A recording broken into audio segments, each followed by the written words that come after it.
बैरंग बेनाम चिट्ठियां रामदरश मिश्र, जन्म सन 1934 ई। रामदरश मिश्र का जन्म गांव डुमरी, जनपद गोरखपुर में हुआ था। प्रारंभिक शिक्षा पास के गांव बिशनपुर में हुई। उन्होंने मैट्रिक, इंटर और उच्च शिक्षा बनारस से प्राप्त की। वे दिल्ली विश्वविद्यालय से सेवानिवृत्त होकर दिल्ली में बसे हुए हैं।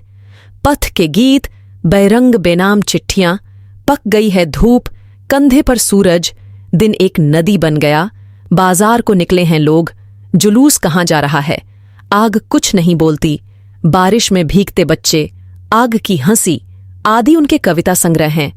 हंसी ओठ पर, आंख नम है, ऐसे में जब कभी, आम के पत्ते, तू ही बता ए जिंदगी, हवाएं साथ हैं आदि उनके गजल संग्रह हैं। पानी के प्राचीर, जल टूटता हुआ, सूखता हुआ तालाब, अपने लोग, रात का सफर, आकाश की छत, आदिम राग, बिना दरवाजे का मकान, दूसरा घर, ढकी हुई सुबह, 20 बरस, परिवार, बचपन भास्कर का आदि उनके उपन्यास हैं। खाली घर, एक वह दिनचर्या, सर्पदंश, वसंत का एक दिन आदि उनके कहानी संग्रह हैं। उन्होंने ललित निबंध, आत्मकथा, यात्रा वृत्तांत, डायरी, संस्मरण जैसी विधाओं में रचना की है।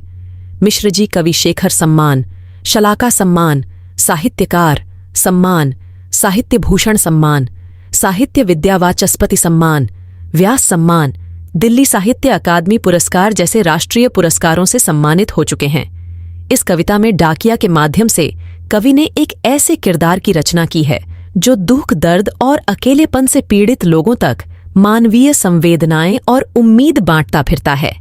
डाकिया एक ऐसा बिंब है जो उन लोगों तक सहानुभूति और करुणा पहुंचाने का काम करता है जिनका अपना कोई नहीं है।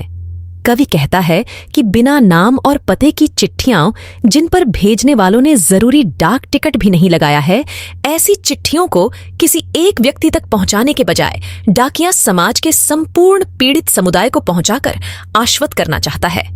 कब से यह बैरंग बेनाम चिट्ठी लिए हुए यह डाकिया दर दर घूम रहा है। कोई नहीं वारिस इस चिट्ठी का। कौन जाने किसका अनकहा दर्द किसके नाम इस बंद लिफाफे में पत्ते की तरह कांप रहा है। मैंने भी तो एक बैरंग चिट्ठी छोड़ी है, पता नहीं किसके नाम। शायद वह भी इसी तरह सतरों के ओठों में अपने दर्द कसे यहां वहां घूम रही होगी। मित्रों, हमारी तुम्हारी ये बैरंग लावारिस चिट्ठियां किसी दिन लावारिस जगहों पर प्रकटे पंछी की तरह पड़ी पड़ी फड़फड़ाएंगी, और कभी किसी दिन कोई अजनबी इन्हें कौतूहलवश उठाकर पढ़ेगा तो तड़प उठेगा, ओह बहुत दिन पहले किसी ने ये चिट्ठियां शायद मेरे ही नाम लिखी थीं।